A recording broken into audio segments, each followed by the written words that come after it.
Достар, бәріңізге сәлем. Есімім Алтынай. YouTube арнама қош келдіңіздер. Бүгінгі тақырыпта ағза тазалаудың кешенді бағдарламасы детокстың шекті тазалайтын бірінші қадамын қарастыратын боламыз. Жаңадан қосылып жатқан көрермендер болса, арнаға тіркеліп, лайк басып, пікір қалдырып, қоңыраушаны баса кетіңіздер. Бүгінгі тақырыпқа көшейік. Детокстың шекті тазартуға арналған бірінші қадамы сізге не береді? Асқазандағы ыңғайсыздықтан құтыласыздар, теріңіздің жағдайы жақсарады, иммунитетіңіз көтеріледі, стресстен құтыласыз, дәрумендердің сіңуі жақсарады, зат алмасу реттеледі, салмақ тастайсыздар, шашыңыз бен тырнағыңыздың түсуі тоқтайды. Осындай бір ғана өнім қаншама мәселенің шешімі болып табылады. Енді құрамына тоқталайын. Табиғи еритін диеталық талшық флорация бірден ыдырайтын ішек және микрофлораға әсер ететін тиімді пребиотик болып табылады. Флорация талшығының негізгі міндеті ішек тазарту, ішек флорасының құрамын тиімді реттеу және иммундық қорғанысты нығайту болып табылады. Целлюлоза капсуласы бар, алоэ вера сығындысы бар, ол токсиндерді жақсы кетіреді. Асқазан ішек жолдарының жұмысын жақсартады. Түйе тамырының сығындысы ағзаны тазарту әсерін күшейтеді, антисептикалық, қабынуға қарсы, жараларды емдейді, ас қорытуды жақсартады. Ол ағзадан токсиндерді кетіреді, зат алмасуды қалыпқа келтіреді. Ісік процестерін баяулатады және қандағы қант деңгейін төмендетеді екен. Аскөк жемісінің сығындысы эфир майлары, оларда антисептикалық әсерге ие. Сонымен қатар аскөк жемістері орталық жүйке жүйесін тыныштандырады. Кориандр жемісінің эфир майы сығындысы күшті бактерицидтік қасиеттерге ие. Тәбетті жақсартады және ас қорытуды қалыпқа келтіреді. Ішек ауруларына пайдалы. Сондай-ақ кориандр мен аскөк ағзада құрысуларды жеңілдетеді және газ түзілуін азайтуға көмектеседі. Малтодекстрин асқазан ішек моторикасын ынталандырады, жаман холестеринді азайтуға көмектеседі, энергия көзі, токсиндердің, ауыр металдардың, тұздарының жойылуына ықпал етеді. Кремний диоксиді ішкі ағзалардың, атап айтқанда бауырдың, жүректің, бүйректің және ұйқы безінің дұрыс жұмыс істеу үшін қажет екен. Енді құрамының бәрі ағзадан токсиндерді шығаруға арналған табиғи өсімдік сығындылары, ешқандай химикат қосылмаған, ағзаға зиянсыз заттар, халал сертификаттары да бар. Енді қалай ішесіздер? 40 капсуладан тұрады. Таңғы тамақтан кейін 2 капсула, кешкі тамақтан кейін мынандай 2 капсуланы ішесіздер сумен. Ең ұзақтығы 10 күн, күн сәулесінен қорғалған құрғақ жерде сақтайсыздар. Қарсы көрсетілімдері де бар. Тағамдық қоспалардың компоненттеріне жеке төзбеушілік, жүктілік кезінде емшек сүтімен емізу, диареяға бейімділік, асқазан ішек жолдарының аурулары кезінде детокстың бірінші қадамын қабылдамайсыздар. Енді детокстың бірінші қадамына люкс шайын қосып ішу ұсынылады. Люкс шайы іш қату кезінде ішетін шай, ішектегі шлактардың толық шығуына көмектеседі. Түскі немесе кешкі тамақтан кейін ішсе болады. Қан қысымы бар адамдар шайды салқындатып ішесіздер. Тағы бір айта кетейін, детокс кезінде біздің компанияда 21 ғасырдың ақылды тағамы 23 түрлі витамин мен минералдан тұратын коктейль ішу құпталады. Уақытым жоқ, таңғы ас дайындайтын десеңіз, коктейльдерді алып ішсеңіз болады. Ағза тазалау кезінде биадрон өнімін қоссаңыз, тіпті нұр үстіне нұр таңғы ас алдында қабылдайсыз.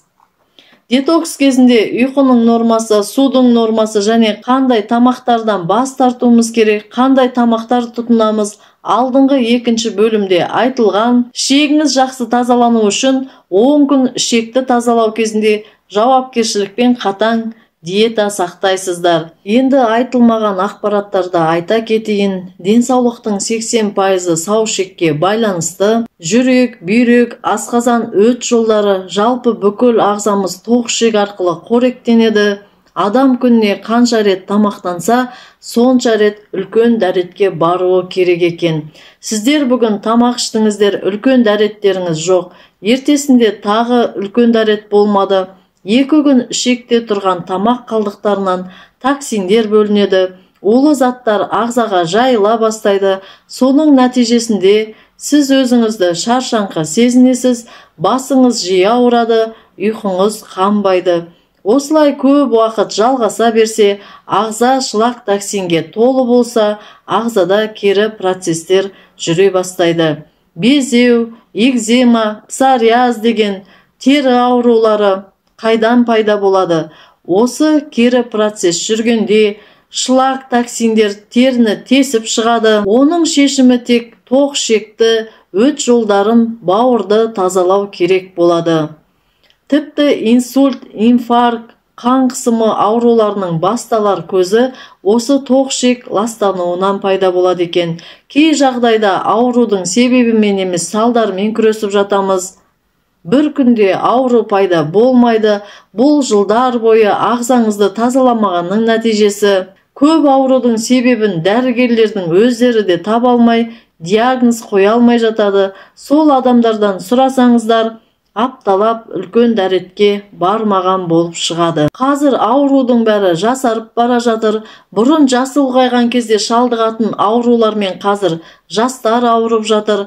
Зиянды тамақтарды тұтынуды азайтпасаңыз, нәтижесі жақсылыққа апармайды. Енді ақпарат үшін сіздерге аса баса назар аудартып, осы өнімді күнделікті тұтыныңыз деп көп ешкім айтпаған, диета кезінде күнде қолдану керек өніміңіз өзі қол жетімді және тоқ-ішектің жұмысына өте пайдалы өнімге тоқтала кетейін. Ол кәдімгі орамжапырақ, яғни капуста, түрлі түстісі болсын, Қытай орамжапырақ болсын, кез келген түрі пайдалы. Балғын болсын, тұздалған түрі болсын, иммунитетті көтереді.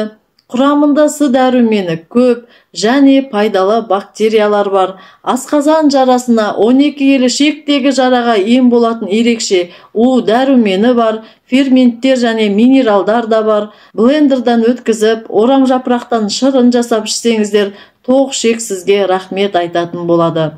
Орамжапырақтың ағзаға қаншалықты пайдалы екенін адамдар көп біле бермейді, енді біліп жүретін боласыздар. Тоқ-ішек тазалау кезінде массаждың да пайдасын айттым. Қай массаж түрі тоқ-ішек тазарту кезінде пайдалы, соған тоқтала кетейін. Жатыр массажы деген массаж түрі бар. Әйелдерге де, ер адамдарға да жасалады. Шлак токсиндердің тез ағзадан шығуына өте пайдалы массаж. Енді тоқ-ішек жиырылып, босаңсып, шлактар тік-ішекке қарай жылжу үшін жаттығу жасайсыздар. Жаттығу түрлері өте көп.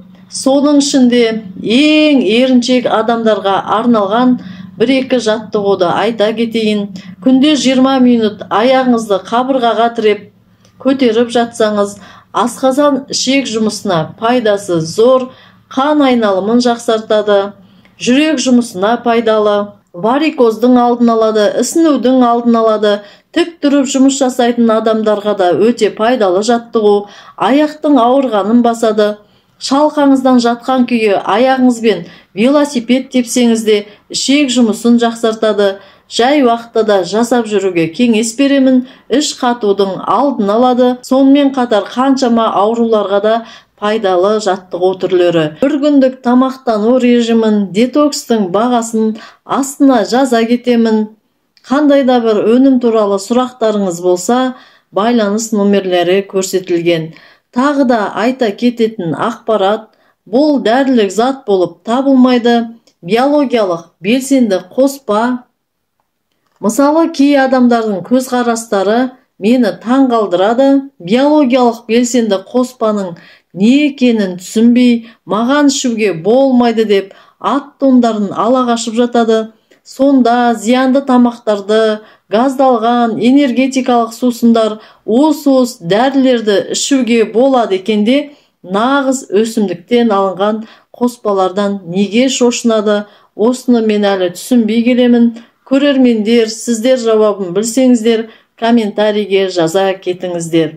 Келесі видеода детокстың екінші қадамы бауырды тазалау туралы айтатын боламын. Бүгінгі ақпарат пайдалы болса, арнаға тіркеліп, лайк басып, қоңыраушаны басуды ұмытпаңыздар. Сіздермен қоштаспаймын.